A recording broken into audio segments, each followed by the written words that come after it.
السلام علیکم دوستو، کیسے ہیں آپ سب؟ میں زمینہ فیاض ایک بار پھر آپ کے ساتھ میں شروع کر رہی ہوں دوست دارم بائی علی شاہ پارٹ 25۔ دارم واپس آیا تو در ایک بار پھر سے گہری نیند میں اتر چکی تھی۔ وہ اسے جگائے بنا اپنے لیے کافی کا آرڈر دیتا خود بالکنی کی کھڑکی پر آ گیا تھا۔ جب اسے اپنے فون کا خیال آیا، وہ جب سے یہاں آیا تھا اس کا فون مسلسل سائلنٹ پر تھا۔ وہ نہیں چاہتا تھا کہ کوئی بھی اسے ڈسٹرب کرے۔ وہ اکثر اپنا فون صبح ہی چیک کرتا تھا، خاص کر ان پچھلے 16 دنوں میں اس نے اپنے فون کا استعمال تقریباً چھوڑ دیا تھا۔ وہ جب سے یہاں آئے تھے فون جیسے غیر ضروری چیز سی ہو گئی تھی۔ صبح اٹھنے سے پہلے ہی وہ جس سے بھی بات کرنا چاہتا تھا کر لیتا تھا۔ در کے جاگنے کے بعد اس کا فون بھی در کے ہی قبضے میں رہتا تھا، اور اس دوران وہ اپنے فون کا کالنگ سسٹم بند کر دیتا تھا تاکہ کوئی بھی کال نہ آئے۔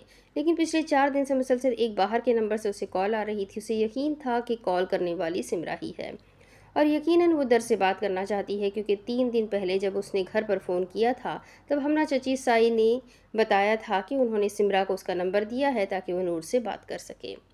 لیکن اس نے در کو یہ بات بتانا بالکل بھی ضروری نہیں سمجھا تھا۔ وہ ہرگز اسے اس کی ماں سے دور نہیں کرنا چاہتا تھا، لیکن اس کی ماں کا جو مقصد تھا وہ پورا بھی نہیں ہونے دے سکتا تھا۔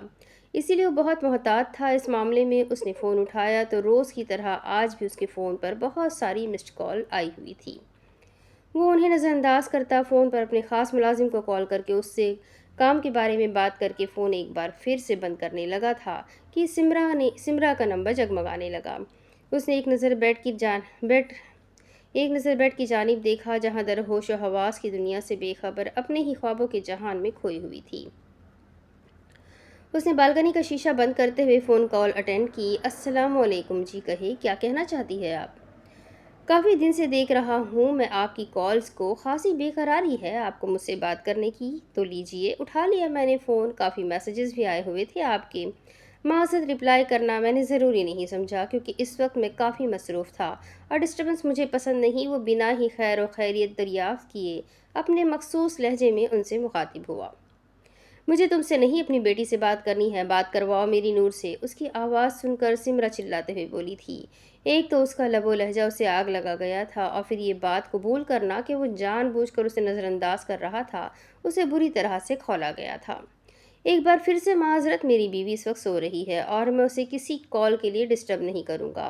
آپ کو جو بھی بات کرنی ہے بعد میں کر لیجیے گا، ہم ویسے بھی 2 ہفتے بعد واپس چلے جائیں گے تو اس کے پاس اس کا اپنا فون ہوگا، کر لیجیے گا اپنی 1 مہینے کی اکٹھی کی ہوئی ساری باتیں۔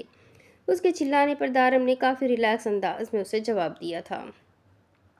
اوہ جسٹ شٹ اپ، تم ان پڑھ گوار آدمی، مجھے بتاؤ گے کہ مجھے میری بیٹی سے کب بات کرنی ہے اور کب نہیں؟ تمہاری اتنی اوقات کہ تم مجھ سے اس لب و لہجے میں بات کرو، جاہل آدمی۔ اس کے انداز پر سمرا اس پر چڑھ دوڑی تھی۔ آپ کی نگاہوں میں جاہل اور گوار کون ہوتا ہے میں نہیں جانتا، لیکن آپ کا یہ جاہلانہ انداز اور آپ کی گفتگو کے لیے آپ کا چناؤ آپ کو ان پڑھ گوار اور جاہل ظاہر کر رہا ہے۔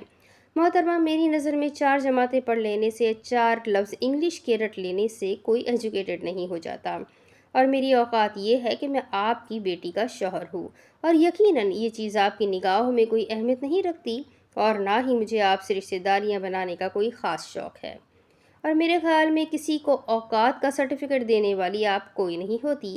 اسی لیے اگلی بار مجھ سے بات کرتے ہوئے اپنا لہجہ اور انداز بہتر بنائیے گا، ورنہ اس طرح کے لب و لہجے والوں کو دارم شاہ منہ لگانا پسند نہیں کرتا۔ آپ سے بات کر رہا ہوں کیونکہ آپ میری بیوی کی والدہ ہے، لیکن اگلی بار میں اس بات کا بھی لحاظ نہیں کروں گا۔ خدا حافظ۔ وہ سمرا کو بولنے کا موقع دیے بنا فون بند کر چکا تھا، جبکہ سمرا بند فون کو صرف گھورے جا رہی تھی۔ دوسری طرف، السلام علیکم سنان شاہ، کیسے ہیں آپ؟ میری آواز سن کر یقیناً ٹھیک تو نہیں رہے ہوں گے۔ میں نے آپ کو یہ بتانے کے لیے فون کیا ہے کہ 9 دن گزر چکے ہیں اور کل میں آ رہی ہوں ثبوتوں کے ساتھ آپ کی بیوی کے پاس۔ کل میں اسے سب کچھ بتا دوں گی، آپ کے اور میرے رشتے کی حقیقت، اس کے بارے میں سب کچھ۔ پھر آپ مجھ سے کسی قسم کی شکایت مت کیجیے گا۔ فون سے آتی مسکان کی آواز اسے بے حد غصہ دلا رہی تھی، لیکن افسوس کہ وہ کچھ بھی نہیں کر سکتا تھا۔ وہ ہوٹل میں بیٹھے کھانا کھا رہے تھے جب اس کا فون بجا۔ اپنے فون پر مسکان کی کال آتی دیکھ کر سنان باہر آ گیا تھا۔ یہ سزا دے رہی ہو تم مجھے میری نیکی کا؟ مسکان، تمہاری جان بچانے کے لیے میں نے اپنے سارے خاندان سے چھپ کر تم سے نکاح کیا۔ تمہیں اس جاہلانہ رواج سے بچانے کے لیے میں نے اپنے پورے خاندان سے اتنی بڑی حقیقت چھپائی، اور تم میرے ساتھ یہ سب کچھ کر رہی ہو۔ کیا غلطی ہے میری مسکان کہ میں نے تمہاری مدد کا سوچا؟ وہ اسے اس وقت کی یاد دلا رہا تھا جب مسکان کا سارا خاندان اس کا قتل کر دینا چاہتا تھا، لیکن صرف سنان ہی تھا جو اس کے لیے آواز اٹھا کر اس کی جان بچانے کے لیے آگے آیا تھا، ورنہ اس کی ایسی کیا مجبوری تھی کسی انجان لڑکی کے لیے اپنے سر پر یہ مصیبت ڈال کر اس کی مدد کرنا چاہتا تھا۔ صرف اس کی جان بچانے کی خاطر اس نے بنا سوچے سمجھے اس سے نکاح کیا تھا۔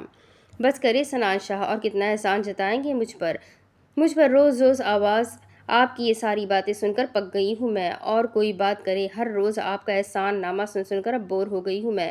اگر آپ نے مجھ پر اتنا بڑا احسان کر ہی دیا تھا تو صرف احسان ہی رہنے دیتے، کیوں آپ نے اپنے قدم مزید آگے بڑھائے؟ مت بھولیے، اگر آپ نے مجھ پر احسان کیا ہے، مجھ سے نکاح کیا ہے، تو اس سے آگے کے مراحل بھی آپ نے ہی طے کیے تھے۔ نہ آتے آپ میرے پاس، نہ دیتے مجھے بیوی کے حقوق، تو اب کبھی اپنے لیے آواز نہیں اٹھاتی۔ لیکن اگر آپ کو لگتا ہے کہ آپ کے نکاح میں رہنے کے باوجود بھی میں آپ کی رکھیل بنی رہوں گی، تو ایسا کبھی ممکن نہیں ہے۔ نکاح کیا ہے؟ آپ نے مجھ سے اگر آپ اپنی ہوس مجھ سے پوری کر سکتے ہیں تو مجھے پوری دنیا کے سامنے اپنا نام بھی دے سکتے ہیں، اور اب ایسا ضرور ہوگا، آپ مجھے اپنا نام ضرور دیں گے۔ اگر آپ نے مجھے اپنا نام نہ دیا تو صرف آپ کی بیوی کے سامنے نہیں بلکہ پوری دنیا کے سامنے نشر کروں گی کہ میں کون ہوں، میری پہچان کیا ہے، اور ثبوت تو میرے پاس پہلے ہی موجود ہے، اور ان ثبوتوں میں ایک اور ثبوت کا اضافہ ہو گیا ہے، اور یقین کرے صرف اس ثبوت کے لیے مجھے اتنا بڑا قدم اٹھانا پڑ رہا ہے، ورنہ شاید میں خاموشی سے آپ کے ساتھ یہ گھٹن بھری زندگی بھی جی لیتی۔ لیکن پھر بھی آپ نے میری جان بچائی تھی، اس لیے میں آپ کی مدد کرنے کی کوشش کروں گی۔ میں آپ سے محبت کرتی ہوں سنان، آپ میرے شوہر ہیں، میرے لیے بے حد اہم ہیں، اور آپ سے جڑا ہر رشتہ میرے لیے بہت اہمیت رکھتا ہے۔ میں زرنش کو قبول کر لوں گی، بلکہ میں کوشش کروں گی کہ زرنش آپ سے طلاق لینے کے بارے میں نہ سوچے۔ میں اسے سمجھاؤں گی کہ ہمارا مذہب تو 4 بیویوں کی اجازت دیتا ہے، اور آپ نے تو صرف 2 ہی کی ہے۔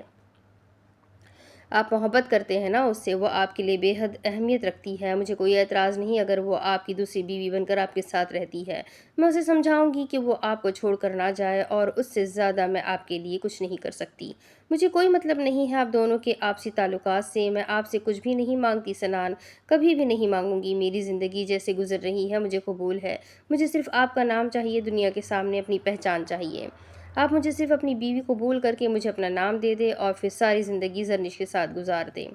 مجھے کوئی اعتراض نہیں ہے، میں کبھی آپ سے کبھی کچھ بھی نہیں مانگوں گی۔ میرا وعدہ ہے آپ سے، بس ایک بار۔ نہیں کر سکتا میں ایسا کچھ بھی، چاہے کچھ بھی ہو جائے میں ایسا نہیں کر سکتا۔ مسکان، تم نہیں جانتی، جب میں تمہیں اپنی بیوی کے طور پر قبول کروں گا تو ہمارے آپسی خاندانی تعلقات بگڑ جائیں گے۔ میں تم سے کسی طرح کا کوئی تعلق نہیں رکھنا چاہتا، اور نہ ہی میں نے آج تک تمہاری طرف کوئی قدم بڑھایا ہے۔ میں نہیں جانتا کہ اس دن ہمارے بیچ میں کچھ ہوا بھی تھا یا نہیں۔ میرا رشتہ صرف میری بیوی زرنش کے ساتھ ہے، اور میں زرنش کے علاوہ اپنی بیوی کے طور پر اس دنیا میں کسی عورت کو قبول نہیں کروں گا۔ وہ اس کی بات کاٹتے ہوئے سمجھانے لگا۔ تو آپ کو لگتا ہے میں جھوٹ بول رہی ہوں سنان؟ آپ کو لگتا ہے میں اتنی بڑی بات آپ سے جھوٹ بولوں گی؟ آپ نے اس رات زبردستی کی تھی میرے ساتھ، میری حالت آپ کے سامنے تھی، آپ خود ہسپتال لے کر گئے تھے مجھے۔ کوئی بہت پرانی بات نہیں ہے، صرف 3 مہینے ہی گزرے ہیں۔ آپ نے معافی مانگی تھی مجھ سے، آپ نے کہا تھا کہ آپ بہک گئے تھے نشے میں، آپ نے کہا تھا آپ سے غلطی ہو گئی اور آپ ہی میرے۔ بس کرو مسکان، وہ سب کچھ میں نے تمہیں اس سچویشن سے نکالنے کے لیے کہا تھا۔ میں نہیں جانتا، اور نہ ہی مجھے اس رات کے بارے میں کچھ بھی یاد ہے۔ آپ کو کچھ یاد رکھنے کی ضرورت بھی نہیں ہے، کیونکہ ڈی این اے رپورٹ میرے پاس ہے، اور وہ ثبوت کے طور پر کل زرنش کو دکھاؤں گی۔ وہ غصے سے کہتی فون بند کر چکی تھی، جبکہ اس کی اس حرکت نے سنان کو بھی اچھا خاصا غصہ دلا دیا تھا۔ جو دل میں آئے کرو، لیکن اس دنیا کی کوئی بھی طاقت اب میری زرنش کو مجھ سے دور نہیں کر سکتی۔ کیا کچھ نہیں کیا میں نے زرنش کو حاصل کرنے کے لیے، اور تم مجھ سے میری زندگی کو دور کرو گی، اور تمہیں لگتا ہے کہ تم ایسا کر پاؤ گی؟ تم نے ابھی سنان شاہ کو جانا ہی نہیں مسکان بیوی۔ اگر سنان شاہ صرف تمہاری جان بچانے کے لیے تم سے نکاح کر سکتا ہے تو زرنش تو خود میری جان ہے۔ بچپن سے لے کر جوانی تک ایک ایک لمحہ میں نے اسے دیوانوں کی طرح چاہا ہے، اور تم اسے مجھ سے دور کرو گی؟ تم سنان شاہ کی جان لوگی، اور سنان شاہ تمہیں ایسے ہی چھوڑ دے گا؟ نہ، کبھی نہیں۔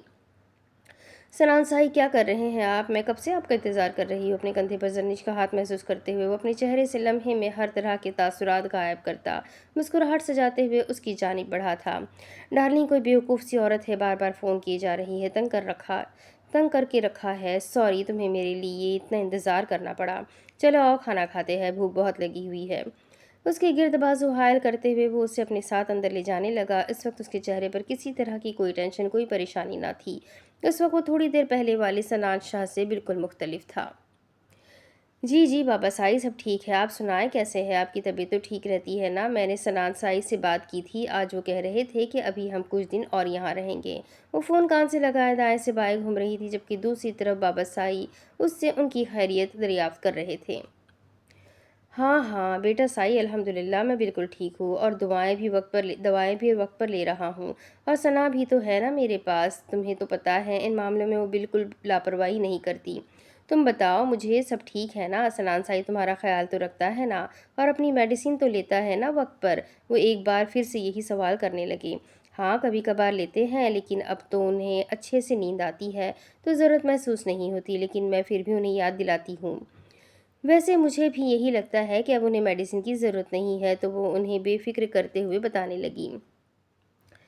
نہیں نہیں سرنش بیٹا، اس کی ضرورت ہے، تم اسے ہر حال میں میڈیسن دیا کرو۔ میرا مطلب ہے کہ کورس بھی مکمل نہیں ہوا نا؟ ڈاکٹر نے 6 مہینے کا کورس بتایا تھا، اور پھر میڈیسن نہ لینے کی وجہ سے اسے الرجی بھی ہو گئی تھی، اور میں نہیں چاہتا کہ اب میرے بیٹے کو کسی بھی طرح کی کوئی تکلیف ہو۔ وہ اچانک سے اس کی بات کاٹتے ہوئے بولے، لیکن پھر سنبھل کر اسے سمجھانے لگے۔ آپ فکر نہ کریں بابا سائی، میں ان کا خیال رکھوں گی اور میڈیسن بھی دے دوں گی۔ وہ کیا ہے؟ آپ نے مجھے پہلے نہیں بتایا نا کہ وہ الرجی کی میڈیسن ہے؟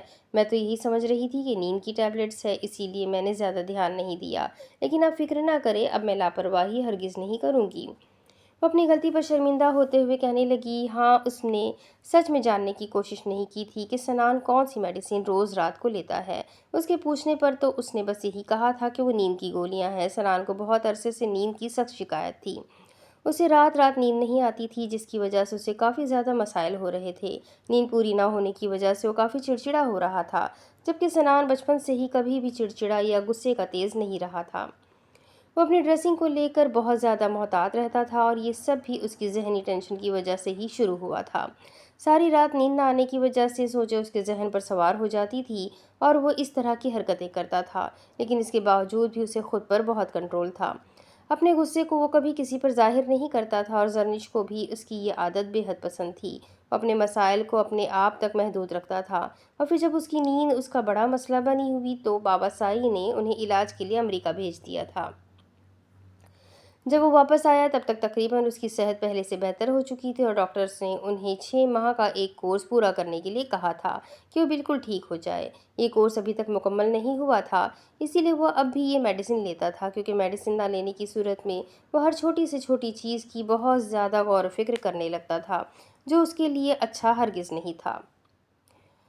وہ نہا کر باہر نکلا تو زرنش بابا سائی سے بات کر چکی تھی۔ آپ نے مجھے پہلے کیوں نہیں بتایا کہ آپ جو میڈیسن لیتے ہیں وہ نہ لینے پر آپ کو الرجی بھی ہو سکتی ہے؟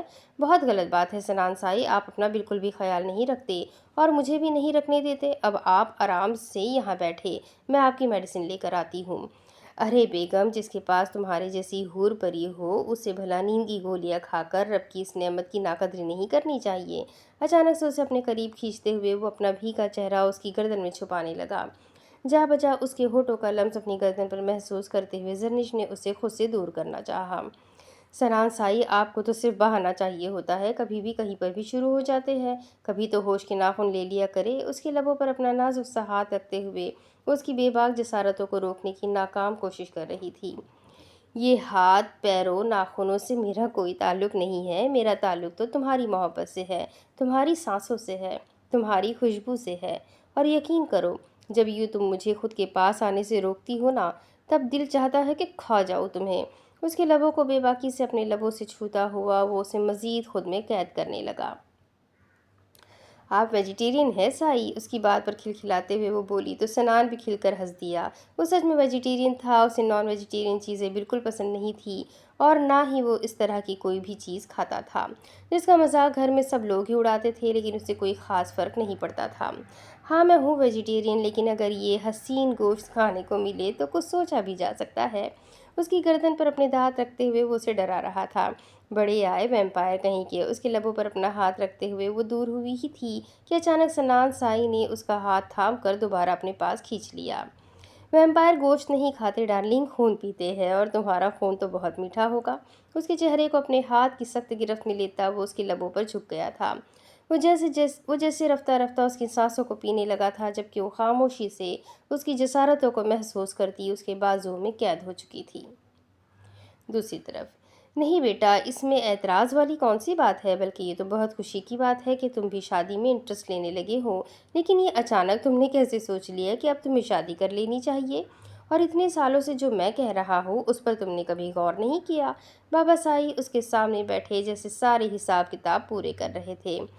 ہاں، تو اتنے سالوں سے آپ کہہ رہے تھے، اب میں کہہ رہا ہوں، شادی تو کل بھی کرنی ہے اور آج بھی کرنی ہے، تو سوچا سب سے پہلے یہ کام سر انجام دے لیتا ہوں، باقی سب کچھ بعد میں دیکھا جائے گا۔ اور ویسے بھی میں نے تو تبھی کہہ دیا تھا کہ شادی کرتے ہیں جب آپ نے صرف نکاح کے بارے میں بات کی تھی، اور تب آپ نے کہا تھا کہ کچھ عرصہ گزر جانے دو پھر بات کرتا ہوں اس بارے میں۔ میرے خیال میں تو اب دارم سائی کی شادی کو بھی 1 مہینہ ہونے کو آیا ہے، تو میرے بارے میں بھی سوچے۔ اور وہ انہیں دیکھتے ہوئے کہنے لگا، میں نے کہا تھا 1-2 مہینے گزر جانے دو، لیکن میرے خیال میں ہمیں اب زیادہ انتظار نہیں کرنا چاہیے۔ ویسے بھی نکاح تو ہو ہی چکا ہے اور دلہا اور دلہن ایک ہی گھر میں رہتے ہیں، ایک ہی چھت کے نیچے، تو کافی زیادہ باتیں بھی بناتے ہیں لوگ۔ میں اداسائی سے بات کروں گا اس بارے میں، دیکھتا ہوں وہ کیا کہتے ہیں۔ اور ویسے بھی سارا بھی کہہ رہی تھی کہ اب ثنا کے بارے میں بھی بات آگے بڑھانی چاہیے، کیونکہ سارا کو گئے ہوئے بھی 3 ہفتے ہو چکے ہیں، اور اب میرے خیال میں اس کا بھی تو کوئی نہ کوئی حل نکل آنا چاہیے۔ سارا آج کل میں ہی فون کرنے والی ہے۔ اداسائی کو وہ لوگ فون پر نکاح کا کافی زور دے رہے ہیں، اور پھر وہ چاہتے ہیں کہ ثنا کچھ عرصے کے لیے وہاں جا کر رہے۔ نکاح ہو جائے گا تو ہمیں بھی کوئی مسئلہ نہیں ہے، اور پھر جب گھر میں شادی کا ماحول بنے گا تو میں ساتھ ہی تمہاری شادی کے لیے بھی بات کر دوں گا۔ جس طرح سے پہلے دارم اور سنان کی خوشیاں ایک ساتھ منائی ہے، اسی طرح تمہاری اور ثنا کی خوشیاں ایک ساتھ منا لیں گے۔ کیا کہتے ہو تم اس بارے میں؟ وہ اسے دیکھ کر پوچھنے لگی تو ساحر سائی نے ہاں میں سر ہلایا۔ ٹھیک ہے، آپ دیکھ لیں، مجھے کوئی اعتراض نہیں ہے۔ اگلے ہفتے سے زاوش کے ایگزام شروع ہونے والے ہیں، تو وہ پیپرز میں کون سے تیر مارنے والی ہے سبھی جانتے ہیں، تو اس کی پڑھائی کو بیچ میں لانے کی ضرورت نہیں ہے۔ اگر اس بات پر کسی نے کچھ کہا تو سنبھال لیجیے گا۔ وہ انہیں دیکھ کر جیسے ان کا واحد بہانہ بھی ختم کر دینا چاہتا تھا، اور اس کی پڑھائی ابھی مکمل نہیں تھی، اور وہ جانتا تھا کہ اور کوئی کچھ کہے نہ کہے، ہو سکتا ہے دارم سائی اس بارے میں بات کرے۔ ہاں چلو، پڑھائی کا تو میں سنبھال لوں گا، تم فکر مت کرو۔ ہاں، تھوڑی کمزور ہے میری بچی پڑھائی میں، لیکن مجھے پتا ہے گھر گرہستی بہت اچھے طریقے سے کرے گی۔ اور دیکھو تو، روز رات کو تمہارا انتظار کرتی ہے، تمہارے لیے کھانا بناتی ہے۔ میں تو بہت خوش ہوں اس کے اندر آئی تبدیلی سے، وہ بہت خوش ہو کر اسے بتا رہے تھے، جس پر ساحر نے ہاں میں سر ہلایا۔ ہاں، بہت اچھے سے کر رہی ہے گھر گرہستی۔ اگر کل مجھے BP ہائی کا مسئلہ ہو گیا نا، تو ڈاکٹری بھی اسی سے کروائیے گا، وہ بھی بہت اچھے سے کر لے گی، اس نے جل کر کہا تھا، جس پر بابا سائی کا کہا بلند ہوا۔ تم کبھی خوش بھی ہو جایا کرو اس معصوم سے، ایک تو آدھی رات تک تمہارے لیے جاگتی ہے، لیکن مجال ہے کہ تم کبھی اس کی تعریف ہی کر دو۔ اور نمک مرچی کا تو ہلکا پھلکا فرق لگا رہتا ہے۔ اب اس کا یہ مطلب تو نہیں کہ وہ ذمہ دار نہیں ہے یا اپنی ذمہ داریوں کو سمجھتی نہیں ہے، بابا سائی نے اسے سمجھاتے ہوئے کہا۔ بس ٹھیک ہے، اب اپنی بہو کی تعریف میں زمین آسمان ایک کرنے مت بیٹھ جائیے گا۔ نہ تو وہ کھانا اتنا اچھا بناتی ہے، اور نہ ہی وہ اور کسی کام میں سوہڑ ہے، اور پتہ نہیں آگے یہ میرا کیا حال کرے گی۔ اس نے سوچتے ہوئے چہرے پر ہاتھ پھیرا اور ساتھ ہی اپنی جیب سے سگریٹ کی ڈبی نکالنے لگا۔ خدا کے لیے اب آپ شرم مت دلوائیے گا کہ باپ کے سامنے سگریٹ پی رہے ہو۔ ان کے گھورنے پر وہ انہیں دیکھتے ہوئے بولا تو بابا سائی نے نفی میں سر ہلایا۔ کچھ نہیں کہتا میں، جو دل میں آئے کرو، لیکن زاوش کے خلاف ایک لفظ مت کہنا، تم سے زیادہ عزیز ہے وہ مجھے۔ ماشاءاللہ، رونق لگا کر رکھتی ہے، میں تو کہتا ہوں کہ ہمارے گھر کی رونق ہے۔ اور ایک تم ہو سڑی ہوئی شکل والے، جو ہنس کر کسی سے بات نہیں کرتے، ہر وقت یہ فضولیات منہ سے لگائے رکھتے ہو۔ بابا سائی نے زاوش کے لیے آواز اٹھاتے ہوئے اسے بھی سنا ڈالی۔ واہ بھائی واہ، یہ فضولیات ہے اور آپ کی بہو رونق۔ ماشاءاللہ بابا سائی، آپ مجھے اس دنیا میں لانے کا سبب بنے ہیں۔ میں ہوں آپ کی اولاد، وہ بہو ہے آپ کی، وہ انہیں یاد دلا رہا تھا۔ میں نے تمہیں پہلے بھی بہت بار کہا ہے ساحر سائی، زاوش سے مقابلہ کرنے سے پہلے اپنے گریبان میں جھانک لیا کرو۔ کہاں وہ معصوم نازک دل کی چھوٹی سی لڑکی اور کہاں تم بلڈوزر، تم دونوں کا تو کوئی جوڑ ہی نہیں تھا۔ پھر کیوں آپ بار بار اس معصوم لومڑی کو اپنے گھر کی بہو بنانے پر زور دے رہے تھے؟ وہ جیسے انہیں گھورتے ہوئے وجہ جاننے کی کوشش کرنے لگا۔ کیونکہ یہ میری خواہش تھی اور اللہ نے تمہارے علاوہ مجھے کوئی اور اولاد نہیں دی تھی۔ میری سب سے بڑی غلطی تو تم ہو باغی اولاد، جسے باپ کے سامنے سگریٹ پیتے ہوئے شرم تک نہیں آتی، اور آخر وہ گھوم پھر کر اس سگریٹ پر ہی آ گئے تھے۔ بس مار لیا نا تانا، اسی لیے اتنی دیر سے یہاں پر بٹھایا ہوا ہے مجھے۔ پہلے بتا دیتے، پہلے سگریٹ پی لیتا یا پہلے تانا کھا لیتا۔ وہ انہیں دیکھتے ہوئے جیسے ان کے مقصد پورے ہو جانے پر انہیں مبارکباد دے رہا تھا، جس پر بابا سائی نے کوئی رسپانس نہ دیا، جیسے وہ اسی لیے تو یہاں پر بیٹھے ہوئے تھے۔ رات 2:30 کا وقت تھا۔ وہ آہستہ سے اس کے قریب سے اٹھنے لگا تو اس کے دونوں ہاتھوں کو اپنے گرد محسوس کیا۔ اس کے چہرے پر مسکراہٹ آ گئی تھی۔ اس کے ماتھے کو بے حد نرمی سے چومتا، وہ اس کے بازوؤں کو اپنے اوپر سے ہٹاتا، آہستہ سے اس کے قریب سے اٹھ گیا۔ اپنے جوتے پہنتے ہوئے اس نے الماری سے اپنی ہڈی نکالی اور کمرے سے باہر نکل گیا۔ دروازے کو اچھی طرح سے لاک کر کے وہ ہوٹل سے ہی باہر نکل گیا تھا۔ اس وقت کاؤنٹر پر کوئی بھی موجود نہیں تھا۔ اسے باہر نکلنے میں کسی طرح کا کوئی مسئلہ نہیں ہوا تھا۔ اپنی بک کی ہوئی گاڑی کو سٹارٹ کرتا وہ نہ جانے کس جانب جا رہا تھا۔ گاڑی فل اسپیڈ میں چل رہی تھی، جبکہ اس نے اپنا چہرہ ہڈی سے پوری طرح سے چھپایا ہوا تھا۔ گاڑی کو روکتے ہوئے وہ گاڑی سے نکلا اور تیزی سے اس چھوٹے سے گھر میں داخل ہو گیا۔ وہ گھر کا دروازہ بند کرتا لکڑی کی سیڑھیوں سے اوپر کی جانب آیا تھا، جہاں ایک ہی کمرہ تھا۔ اس کے کمرے کا دروازہ کھولا تو اندر اندھیرا تھا۔ اس نے اچانک لائٹ جلائی تو سامنے بیڈ پر آنکھوں پر پٹی باندھے، دونوں ہاتھوں کو بیڈ گراؤنڈ سے باندھے وہ بری طرح سے تڑپ رہی تھی۔ اس کے منہ پر رومال بندھا ہوا تھا۔ وہ مغرورانہ انداز میں آہستہ آہستہ چلتا اس کے پاس آیا۔ شاید وہ وجود بھی اپنے آس پاس کسی کو محسوس کر چکا تھا۔ اس نے آہستہ سے جھکتے ہوئے اچانک اس کے منہ سے رومال کھینچ باہر نکالا، جس پر اس وجود کے منہ سے سسکی نکل گئی تھی۔ چھوڑ دو مجھے، پلیز چھوڑ دو مجھے، میں نے کیا بگاڑا ہے تمہارا؟ کیوں کر رہے ہو تم یہ سب کچھ میرے ساتھ؟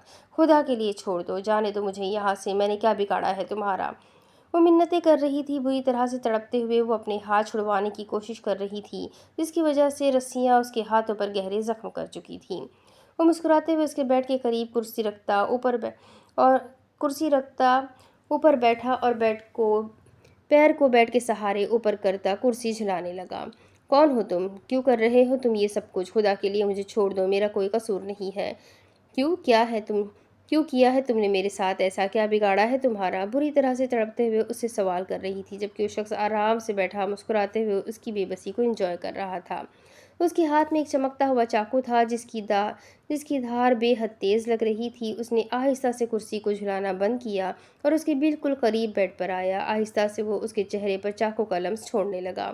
چھوڑ دو مجھے، پلیز چھوڑ دو، پلیز مجھے مت مارنا، تم جو کہو گے میں کروں گی، پلیز میری جان مت لینا۔ دیکھو میں تمہارے سامنے ہاتھ جوڑتی ہوں، میں تمہارے پاؤں پکڑنے کو تیار ہوں، خدا کے لیے مجھے مت مارو۔ اپنی موت اپنے بے حد قریب محسوس کرتے ہوئے بری طرح سے روتے ہوئے اس کی منتیں کرنے لگی، جس پر دوسری طرف سے قہقہا بلند ہوا۔ کیوں؟ موت سے ڈر لگتا ہے تمہیں کہ کہیں مر نہ جاؤ؟ ڈر گئی نا؟ میں بھی اسی طرح سے ڈر گیا تھا کہ جب زرنش مجھے چھوڑ کر جائے گی تو میں بھی مر جاؤں گا، لیکن تم نے میری بات کو نہیں سمجھا۔ بار آ کر تم نے مجھے تنگ کیا۔ وہ اگلے ہی لمحے اس کی نازک سی گردن کو اپنے مضبوط ہاتھوں کی گرفت میں لے چکا تھا۔ سنان نہیں، خدا کے لیے نہیں۔ وہ موت کے خوف سے بری طرح سے تڑپنے لگی تھی۔ کیوں نہیں؟ بولو، کیوں نہیں؟ اگر تم مجھے مارنے کا انتظام کر سکتی ہو تو اتنے سارے ثبوت اکٹھے کر سکتی ہو تو تمہیں یہ بھی یاد رکھنا چاہیے نا کہ جب میرا نقصان ہوگا تو میں تمہارا نقصان بھی کروں گا۔ اس کی آنکھوں سے پٹی کھولتا ہوا وہ آنکھوں میں عجیب سا جنون لیے اسے دیکھ رہا تھا، جسے دیکھ کر مسکان کو خوف آنے لگا تھا۔ ہلکے میں لے رہی تھی تم سنان شاہ کو؟ مسکان ڈارلنگ، حق چاہیے تھا تمہیں، میری زرنش کا حق چاہیے۔ تم الزام لگاؤ گی مجھ پر؟ 23 سال سے ایک ایک پل اس کا انتظار کیا، اسے پاگلوں کی طرح چاہا، اور جب وہ میری ہو چکی ہے تو تم بیچ میں آ گئی اسے مجھ سے چھین لینے کے لیے۔ دنیا کی کوئی طاقت مجھے میری زندگی سے الگ نہیں کر سکتی، یاد رکھنا، اور جو اسے مجھ سے چھیننے کی کوشش کرے گا میں اسے جان سے مار ڈالوں گا، جس طرح سے تم نے کی ہے، اور تم میرے ہاتھوں مرو گی۔ اس کی گردن پر اپنے ہاتھ کا زور بڑھاتے ہوئے وحشت زدہ انداز میں بولا، اور اس کے انداز سے مسکان کو یقین ہو گیا تھا کہ اس کی موت بہت قریب ہے۔ اس نے سچ میں نہیں سوچا تھا کہ سنان اس طرح کا کوئی قدم اٹھائے گا۔ وہ تو اسے بہت عام سا انسان سمجھ رہی تھی، لیکن اس وقت وہ اسے کوئی پاگل لگ رہا تھا۔ وہ جس طرح رات کے اندھیرے میں گیا تھا اسی طرح اندھیرے میں ہی واپس آ گیا تھا۔ وہ خاموشی سے اندر قدم رکھتا ایک نظر زرنیش کو بیڈ پر دیکھنے اس کے قریب آیا۔ وہ اب تک گہری نیند میں تھی۔ اپنی ہڈی اتار کر صوفے پر پھینکتا وہ واپس اپنے بیڈ پر لیٹا اور زرنیش کو ایک بار پھر سے اپنے بازوؤں میں قید کرتے ہوئے اس کے ماتھے پر اپنے لب رکھے۔ تمہیں دنیا کی کوئی طاقت مجھ سے الگ نہیں کر سکتی زرنیش۔ کچھ لوگوں کی غلط فہمی کو آج میں بہت اچھے سے دور کر کے آیا ہوں، بلکہ ختم کر کے آیا ہوں۔ اسے خود میں قید کرتے ہوئے مسکان کے بارے میں ہی سوچ رہا تھا۔ وہ کسی کے ساتھ کبھی بھی کچھ بھی غلط نہیں کرنا چاہتا تھا، لیکن جو بھی اسے اس کی زرنیش سے دور کرنے کی کوشش کرتا تھا وہ اس کے ساتھ کچھ نہ کچھ غلط کرنے پر مجبور ہو جاتا تھا۔ جیسے آج ہوا تھا۔ اس کی مسکان کے ساتھ کیا دشمنی تھی؟ اس نے تو الٹا مسکان کی مدد کی تھی، اس کے لیے اس کا ساتھ دیا تھا، اتنا بڑا قدم اٹھایا تھا، ورنہ یقیناً وہ اس جاہلانہ رسم کے ساتھ ہمیشہ کے لیے بن جاتی جس کا گواہ بن کر وہ بھی گنہگار ہو جاتا۔ یہ واقعہ آج سے 3 سال پہلے کا تھا، جب سنان بابا سائی کے پریشر سے تنگ آ کر کیلاش کی طرف گھومنے گیا تھا۔ وہ شروع سے گھومنے پھرنے کا بے حد شوقین تھا۔ اسے یاد تھا اس نے اس دن اپنے بابا سائی سے زرنیش کے رشتے کی بات کی تھی، کیونکہ زرنیش کا ایک بہت اچھا رشتہ آیا تھا۔ اس وقت بابا سائی نے اسے صاف انکار کر دیا تھا۔ بار بار ایک ہی بات کہہ کر وہ اکثر اسے بھی غصہ دلا دیتے تھے کہ پہلے تم اپنا علاج مکمل کرواؤ، اور یہ بات اسے بہت غصہ دلاتی تھی۔ وہ بیمار نہیں تھا اور نہ ہی کبھی بیمار رہا تھا۔ بچپن میں ہوئے ایک حادثے کی وجہ سے اس کے ذہن پر بہت برا اثر پڑا تھا، لیکن وہ اپنے دماغ پر پوری طرح سے کنٹرول رکھتا تھا۔ اسے کبھی بھی اس حادثے کے غلط اثرات اپنی زندگی میں محسوس نہ ہوئے تھے، لیکن بابا سائی کو محسوس ہوتے تھے، کیونکہ ڈاکٹر نے ان کے دل میں وہم ڈال دیا تھا کہ وہ اس حادثے کو کبھی بھلا نہیں سکے گا اور شاید آگے جا کر اس کے لیے کافی زیادہ مسئلہ بنے گا۔ بابا سائی نے اسے ہر بری سوچ سے بچانے کے لیے بچپن میں ہی ایک مدرسے میں داخل کروا دیا تھا، جہاں پر قرآن پاک کی تعلیم حاصل کرتے ہوئے وہ ہر چیز بھلا چکا تھا۔ جب 13 سال کی عمر میں وہ واپس آیا تب سب کچھ نارمل تھا، لیکن نہ جانے کیوں بابا سائی کا ڈر وہیں کا وہیں تھا۔ انہیں لگتا تھا کہ ان کا بیٹا ٹھیک نہیں ہے اور اسے علاج کی ضرورت ہے۔ بابا سائی کی باتوں سے بچنے کے لیے وہ اکثر کہیں نہ کہیں گھومنے پھرنے چلا جاتا تھا۔ وہ اس دن بھی کیلاش کی طرف نکل آیا تھا۔ 3 دن ایک ہوٹل میں رہ کر اتفاق سے اسی کی عمر کا ایک لڑکا اس کا دوست بن گیا، جو اسے زبردستی اپنے ساتھ اپنے گھر لے گیا تھا۔ ایک مسلم خاندان تھا جو اسے بہت پسند آیا تھا۔ وہ لوگ اسے اپنے ساتھ اپنے گھر میں کچھ دن رہنے کا کہنے لگے۔ ان لوگوں کے خلوص کو دیکھ کر وہ بھی ان کے گھر پر رہنے کے لیے تیار ہو گیا تھا۔ وہ 4 دن تک اس کی بہت اچھی خاصی مہمان نوازی کرتے رہے تھے۔ اسے بھی یہ سب کچھ بہت پسند آیا تھا۔ سب سے زیادہ جو چیز اسے پسند آئی تھی، ان کے خاندان کی عورتیں پردہ کرتی تھیں۔ ان میں سے کوئی بھی عورت، یہاں تک کہ بزرگ بھی، اس کے سامنے نہیں آئی تھی۔ لیکن اچانک ایک رات ایک لڑکی اس کے کمرے میں داخل ہوئی۔ وہ کون تھی؟ سنان کو بالکل اندازہ نہیں تھا، لیکن وہ اس سے مدد مانگ رہی تھی، اس کے سامنے ہاتھ پیر جوڑ رہی تھی۔ اسے سمجھ نہیں آ رہا تھا کہ وہ لڑکی اس سے کیا کہنا چاہتی ہے۔ پوری طرح نیند کے زیر اثر ہونے کی وجہ سے وہ اس کی بات کو کافی دیر تک سمجھنے کی کوشش کرتا رہا۔ یہ اس گھر میں اس کی چوتھی رات تھی۔ اس کی آہٹ پر ہی وہ جاگا تھا۔ رات کے 2 بجے کا وقت تھا۔ اس لڑکی کی باتیں اسے سمجھ میں نہیں آ رہی تھی۔ ابھی وہ لڑکی اسے کچھ بتا رہی تھی کہ تیزی سے گھر کے مرد اس کمرے میں داخل ہوئے اور اس لڑکی کو بد کردار کہنا شروع کر دیا۔ اسے یہ سب کچھ بہت عجیب لگ رہا تھا۔ اس سے پہلے اس نے اس لڑکی کو کبھی دیکھا تک نہیں تھا جو اس کی وجہ سے بدنام ہو رہی تھی۔ وہ خود کو مسلمان کہنے والے لوگ اس لڑکی کا نکاح قرآن پاک سے کروا دینا چاہتے تھے، اور اگر وہ لڑکی ایسا کرنے پر تیار نہیں ہوتی تو وہ اسے قتل کر دیں گے۔ سنان کو ان لوگوں پر بے حد غصہ آیا کہ وہ انہیں پڑھے لکھے خاندان سے سمجھ رہا تھا اور کہاں یہ جاہلانہ رسم ادا کی جا رہی تھی۔ وہ اپنی آنکھوں کے سامنے اتنا بڑا گناہ ہوتے نہیں دیکھ سکتا تھا۔ اس نے صرف مسکان کی مدد کی خاطر اسے اپنے نکاح میں شامل کر لیا تھا، وہ مسکان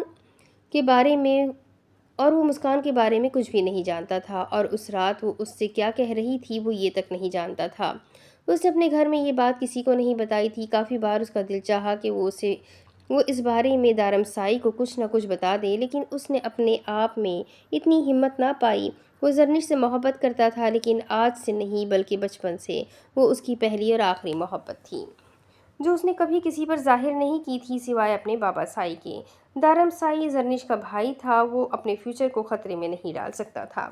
اس نے مسکان کا نام کبھی کسی کے سامنے نہیں لیا۔ 2 ماہ تک وہ اسے اپنے ہی ایک فلیٹ میں چھپا کر رکھتا تھا، جبکہ بابا سائی ابھی تک ایک ہی بات پر قائم تھے کہ اگر اسے زرنش سے شادی کرنی ہے تو اسے اپنا علاج مکمل کروانا پڑے گا۔ وہ یہ بھی نہیں چاہتے تھے کہ یہ بات کبھی بھی کسی کو پتہ چلے، اسی لیے تعلیم کا نام دے کر اسے امریکہ بھیج دیا، جہاں اس نے مسکان کو ساتھ لے جانے کا فیصلہ کیا۔ مسکان کے ساتھ اس کا کوئی تعلق نہیں تھا، بس اس نے کہا تھا کہ وہ اپنی تعلیم مکمل کرنا چاہتی ہے۔ وہ اسے اپنے ساتھ امریکہ لے گیا تھا۔ امریکہ میں بھی وہ ایک ہاسٹل میں رہتی تھی۔ اس کے ساتھ مسکان کی ملاقات مہینہ مہینہ تو ہوتی ہی نہیں تھی، اور مسکان نے بھی کبھی اس سے کسی طرح کی ناجائز ڈیمانڈ نہیں کی تھی۔ وہ ایک اچھے دوست کی طرح اس کی مدد کر رہا تھا۔ اس نکاح کے رشتے کو اس نے کبھی بھی آگے نہیں بڑھنے دیا تھا، اور نہ ہی وہ زرنش کے ساتھ بے وفائی کا سوچ سکتا تھا۔ لیکن مسکان نے اب ان سب چیزوں کو بہت غلط نام دیا تھا۔ اسے افسوس اس بات کا تھا کہ وہ اپنے بابا سائی سے ناراض ہو کر کیلاش گیا ہی کیوں تھا، جہاں یہ سب کچھ ہوا۔ اگر وہ اس دن اپنے بابا سائی کی بات مان لیتا تو شاید اسے آج کا دن نہیں دیکھنا پڑتا، اور نہ ہی اس طرح کا کوئی قدم اٹھانا پڑتا۔ لیکن اب اسے اپنے کیے پر کسی طرح کا کوئی افسوس نہیں تھا۔ جو اسے اس کی زرنش سے الگ کرنے کی کوشش کرے گا، وہ اس کے ساتھ چاہ کر بھی کچھ اچھا نہیں کر سکتا۔ مسکان کا قصہ آج تمام ہوا تھا۔ اسے یقین تھا آئندہ آنے والی زندگی میں اسے مسکان نامی مصیبت سے دوبارہ نہیں ملنا پڑے گا۔ اب اس کے آگے کی کہانی میں آپ کو اگلی قسط میں سناتی ہوں کہ آگے کیا ہوگا۔ ناول بہت انٹرسٹنگ ہے، تو میرے ساتھ بنے رہیں۔ چینل کو سبسکرائب کر دیں، بیل آئیکن کو ضرور دبا دیں، اپنے کانٹیکٹس میں ضرور ناول کو شیئر کریں، اور مجھے کمنٹس کر کے ضرور بتائیں کہ آپ کو ناول کیسا لگ رہا ہے۔ تو ملتے ہیں اگلے ویڈیو میں، تب تک کے لیے اپنا خوب سارا خیال رکھیں، مجھے بھی دعاؤں میں یاد رکھیں۔ اللہ حافظ۔